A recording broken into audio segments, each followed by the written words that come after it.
চলতি পথে রাস্তার ধারে কিংবা বাড়ির আশেপাশে কতই না গাছপালা রয়েছে, যার মধ্যে হাতে গোনা কয়েকটি আমরা চিনলেও বেশিরভাগকেই আমরা আগাছা বলে থাকি।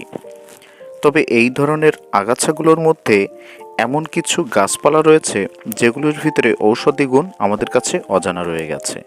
তো আজকের ভিডিওটিতে আপনাদের এমনই একটি শাকের কথা আপনাদেরকে জানাবো, যেটি আসলে মহামূল্যবান একটি শাক। এটি আপনারা যেখানেই পাবেন সেখান থেকে নিয়ে খাওয়ার চেষ্টা করবেন অবশ্যই। সেটি হলো বেতো শাক। এই শাকটি বিভিন্ন মানুষ বিভিন্ন নামে চিনে থাকেন, যেমন বেথে, বেথো, বাথোয়া কিংবা ভেতো শাক। ঔষধি গুণে সমৃদ্ধ এই বেতো শাক গ্রামের মানুষদের কাছে পরিচিত হলেও শহরের অধিকাংশ মানুষই এই শাকের সঙ্গে পরিচিত নয়, কারণ এটি বাজারে কিনতে পাওয়া যায় না। বেতো শাকের মধ্যে রয়েছে প্রচুর পরিমাণে iron, vitamin A, vitamin C, potassium, zinc, calcium, magnesium, amino acid, ফসফরাসের মতো গুরুত্বপূর্ণ উপাদান। তো সুপ্রিয় দর্শক মণ্ডলী, আসুন আমরা জেনে নিই যে বেতো শাক খেলে কী কী উপকার হয়ে থাকে। অনেক সময় অনেকের খাবারের অরুচির সমস্যা দেখা দেয়। সেক্ষেত্রে খাবার খাওয়ার আগে বেতো শাক খেলে খাবারের অরুচির সমস্যা অনেকাংশেই দূর হয়। মুখের ভেতরে ঘা হলে, অনেকের মুখের ভিতরে ঘা হয়ে থাকে, এই বেতো শাক চিবিয়ে খেলে কিংবা রস করে খেতে পারলে সেই ঘা সেরে যায়। তবে ঘরোয়া উপায়ে যদি না সারে তবে অবশ্যই চিকিৎসকের পরামর্শ নেবেন। পাইলসের সমস্যা এখন অনেকেরই বেশ গুরুতর আকার নিয়েছে। পাইলসের সমস্যায় বেতো শাকের রস সামান্য গরম করে দুধে মিশিয়ে খেলে সেটি উপকার পাবেন।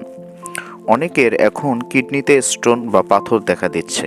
কিডনিতে স্টোন কিংবা পাথর হলে রোজ 1 কাপ করে বেতো শাকের রস খেলে উপকার পাবেন।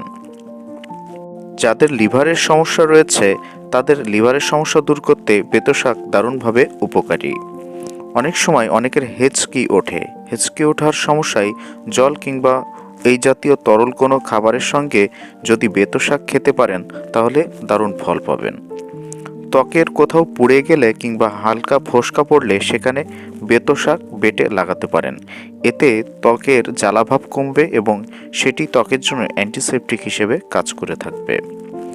শুষ্ক কাশিতে বেতো শাক সিদ্ধ, রস কিংবা তরকারি করে খেলে উপকার পাওয়া যায়। অনেকের কৃমির সমস্যা হয়ে থাকে, যেটা বাজারে কেনা ঔষধে কৃমি অনেক সময় নাশ হয় না। এক্ষেত্রে কৃমি হলে বেতো শাকের রস প্রতিদিন সকালে খেলে এই সমস্যাটি দূর হবে। অনেকের প্রস্রাবের সময় জ্বালা করে, এক্ষেত্রে বেতো শাকের রস 1 চামচ জিরে গুঁড়ো এবং 1 টেবিল চামচ পাতিলেবুর রসের সঙ্গে মিশিয়ে শরবত আকারে খেতে পারলে প্রস্রাবের জ্বালা পোড়া কমে যেতে শুরু করে।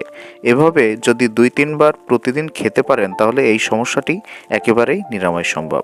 তো সুপ্রিয় দর্শক মণ্ডলী, এই শাকটি খুব সহজলভ্য হলেও এটার অনেক গুণাগুণ রয়েছে, তাই আপনারা যেখানে এটি পাবেন সেখান থেকে নিয়ে খেতে পারেন। তো আজকের ভিডিওটি এ পর্যন্তই ছিল। সবাই ভালো থাকবেন, সুস্থ থাকবেন, ধন্যবাদ।